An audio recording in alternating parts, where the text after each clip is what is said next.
Patrick Vercoulé, bonjour. Bonjour, monsieur Danican. Fin de l'état d'urgence, plus de jauges imposées, hormis dans les établissements de santé ou médico-sociaux, plus de passes sanitaires pour accéder à des lieux publics. Cela a tout l'air d'un retour à la vie normale, à la vie d'avant. De nouvelles mesures qui vous agréent? Bien sûr, il faut de toute façon une sortie de crise. Elle a été extrêmement longue. L'avenir n'est pour autant pas certain, puisque on ne sait pas ce que nous réserve ce virus.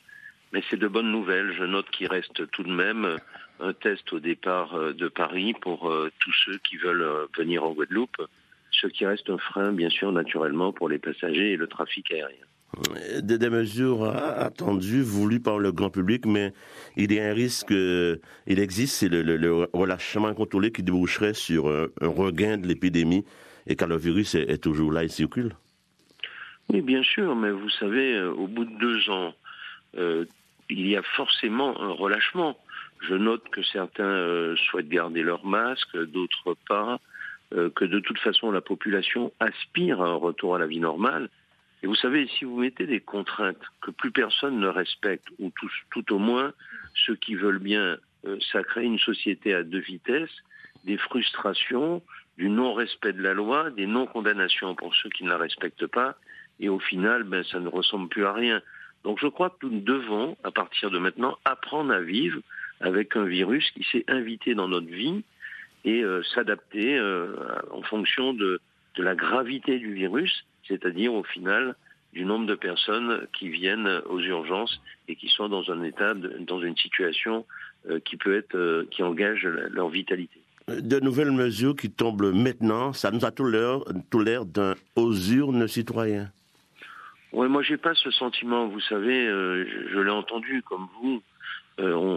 Certains me disent oui, c'est parce qu'il y a une élection présidentielle, donc on relâche tout. Moi je crois qu'il faut regarder la situation telle qu'elle est. On a eu énormément de personnes contaminées, ce qui fait qu'il y a forcément une certaine immunité collective associée à un faible taux de vaccination, bien sûr, mais quand on cumule les deux, on a un répit. Vous voyez, ce qui inquiète les entreprises, monsieur Danican, c'est pas tant ce qui se passe aujourd'hui. On s'en satisfait, on sent bien que les activités reprennent et vous l'avez compris, le quoi qu'il en coûte est derrière nous. Donc nous, on demande une seule chose, c'est de travailler. Notre inquiétude, elle est de 2 sortes. La première, c'est que va nous réserver le virus dans les années à venir, parce qu'il faudra qu'on s'y adapte. Et deuxièmement, la hausse de l'énergie, parce que ça va venir ponctionner le pouvoir d'achat. Et bien sûr, tout ce qui se soustrait au pouvoir d'achat dans nos entreprises, c'est-à-dire le pétrole et tous les transports, mais c'est de la consommation en moins. Et donc, ça préfigure peut-être d'une nouvelle crise, et elle est vraiment la malvenue. Cela pose aussi le dilemme, la santé ou l'économie. Dans ce contexte, peut-on mener les 2 fronts sans qu'il y ait trop de casse? C'est un faux débat. Honnêtement, je vous le dis, c'est un faux débat. On veut toujours affronter la santé et l'économie comme si il serait un meilleur avantage, au final, de dire, puisqu'il y a un risque de santé, restons tous chez nous. Personne n'est capable de dire au moment où je vous parle quelle sera effectivement la conséquence du fait que nous n'avons pas pu vaquer à nos occupations sportives, culturelles et autres. Quelles vont être les conséquences sur notre jeunesse, finalement, d'avoir été arrêtés brutalement dans leur activité, et puis sur le plan psychique, que va laisser cette crise? Moi, je crois qu'à un moment donné, la société doit s'adapter à des situations difficiles, et finalement, depuis toutes ces guerres qu'on a pu connaître, il n'y a jamais eu de grosses crises dans nos sociétés. Donc, on a un système de confort où on pense que la vie est belle, il ne peut rien se passer. Ouais. Nous avons subi une crise, nous devons lutter, nous devons nous adapter et nous devons combattre ce virus et vivre avec. Quel bilan en faites-vous? Quel impact sur l'activité et la santé des entreprises 2 ans après le début de l'épidémie? Vous êtes en mesure aujourd'hui de nous livrer des chiffres? Oui, je suis en mesure de vous livrer des chiffres. Le plus dur pour moi est à venir, car je l'ai dit depuis le départ, nous avons eu un fort amortisseur de crise, et heureusement, parce que si tel n'avait pas été le cas, je pense que beaucoup d'entreprises seraient, au moment où je vous parle, fermées. Alors, c'est quoi le plus dur? C'est les PGE, les prêts garantis par l'État.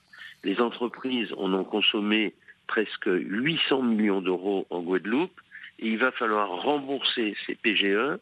Et donc, je crois que ça va gréver toutes les capacités d'investissement des entreprises.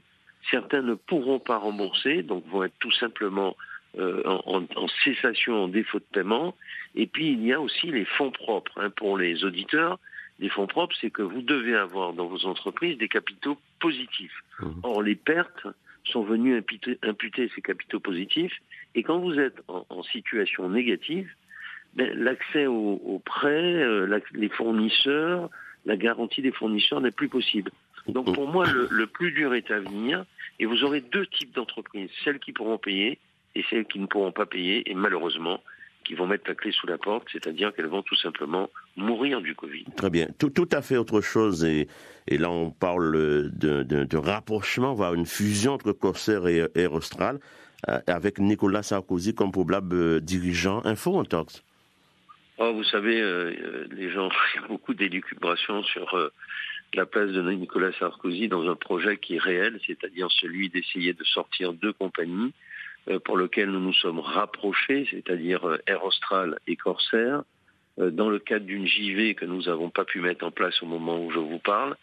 Mais vous savez, la crise nécessite des adaptations, des restructurations, et je pense que nous sommes en train d'étudier un projet qui est intéressant pour l'outre-mer, car pour la première fois, si ce projet aboutit, nous aurons des investisseurs de la Martinique, de la Guadeloupe, de la Réunion, qui vont se retrouver autour d'un projet qui est un projet essentiel pour le devenir des populations, c'est-à-dire la desserte aérienne, c'est-à-dire la possibilité de pouvoir voyager en outre-mer dans de bonnes conditions. Vous semblez vouloir un peu éluder Nicolas Sarkozy, mais il est toujours le président du conseil consultatif de Corsair. Alors, je ne sais pas où on a pris ça, comme ça vous me posez la question directement.